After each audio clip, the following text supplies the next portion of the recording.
Nice. All right. Hey, everybody. Welcome to Tide House. So happy to have you here today. Today, we're going to do a special request from my wife. She wants to know about, French martinis. Not the good martinis, not the apple-tinis.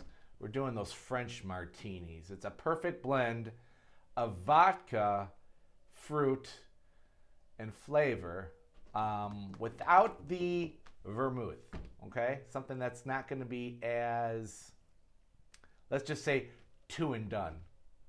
3 if you're a stud. But let's go into it. A vodka martini that is also French. Go figure. All right, let's do this. So, first thing we're going to need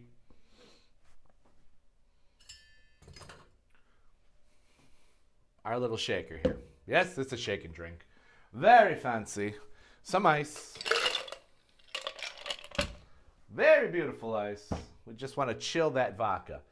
Get it nice and cold. So, where is our vodka? Today we have Moulin by Jean Paul Vodka. Import de France. So, a French vodka. And today we're going to use our strainer, okay, our jigger, all right, lemon peel, we got right over here. I know you can kind of see it in the, and what else we're going to need? Oh, we're going to need some pineapple juice, voila, and another product from France, hence the French Martini.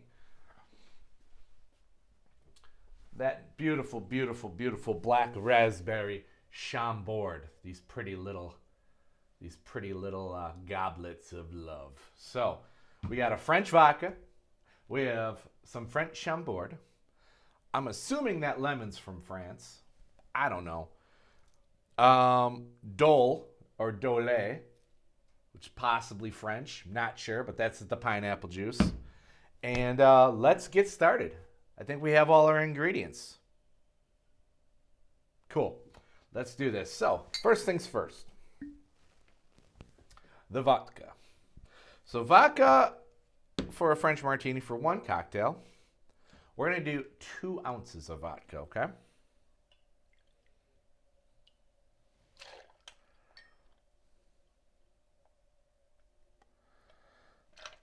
Because mama didn't raise no quitter. Next thing we're going to use. So you're going to find that a lot of recipes call for a 1/2 ounce of Chambord.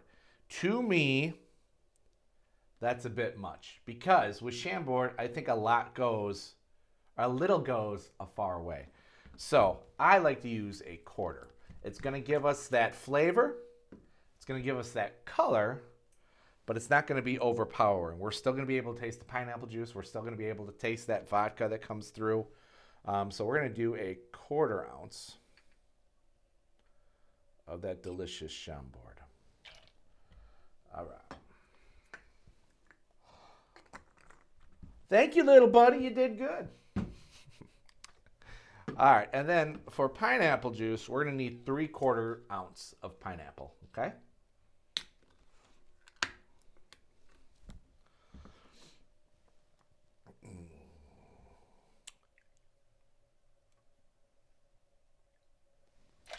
There we go.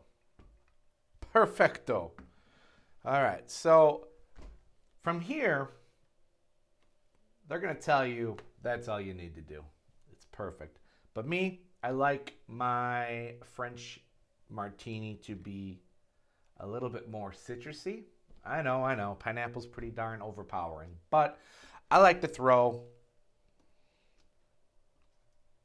a 1/2 of a lemon in there. All right? It gives it a blast of fresh fruit, that tartness of the lemon mixed with the sweetness of the pineapple juice. See, there's a method to the madness here, folks, okay?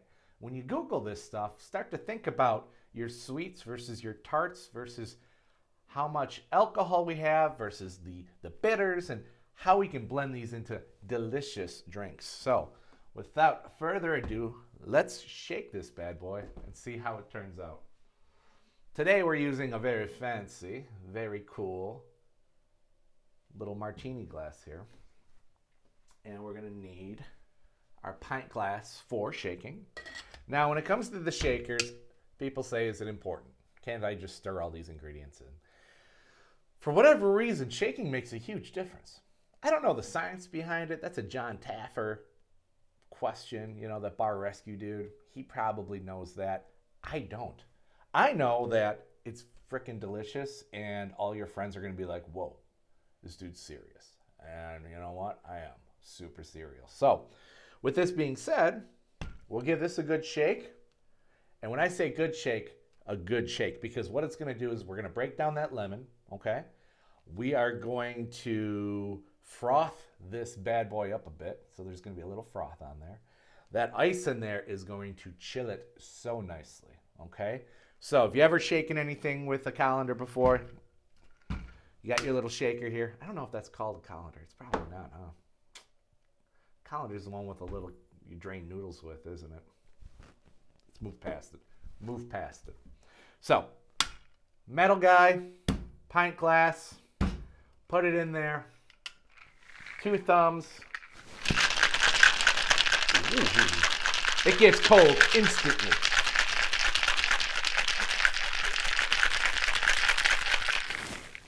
There we go.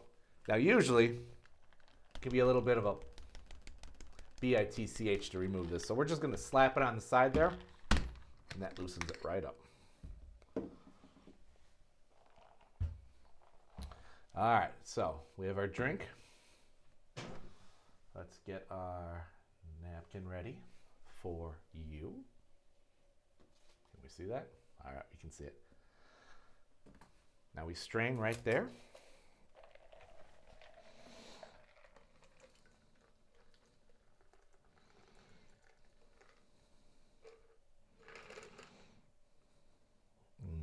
That, my friends, looks delicious.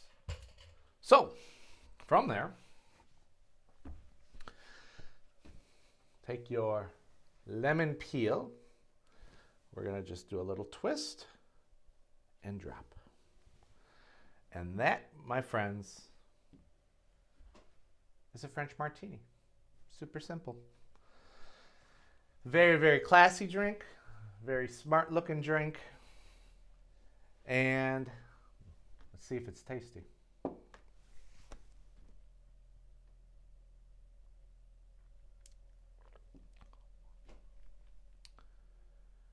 Yeah, now that's a good drink. I would definitely say that 1/4 ounce of Chambord, way better than doing a 1/2 ounce. So dial it back just slightly. You still get beautiful colors. You still get a nice little head on here, a little bit of froth.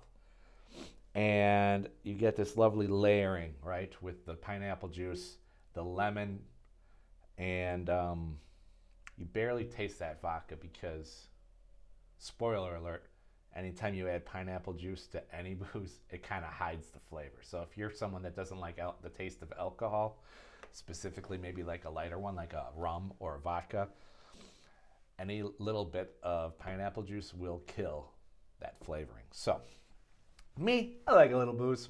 Not a big deal, but this, fantastic. So, hope you enjoy it. More recipes to come. This is only episode 2, I believe, right, of Tide House. So, this is still in the beginning stages. We're going to get better. I'm going to get some better lighting. I already have it on order. We're going to try that out and see how that works. And hopefully you guys start to dig this. So thank you very much, everybody. Have a great day. Oh, like and subscribe wherever my button is. Like and subscribe. All right. Thanks, everybody. Bye-bye.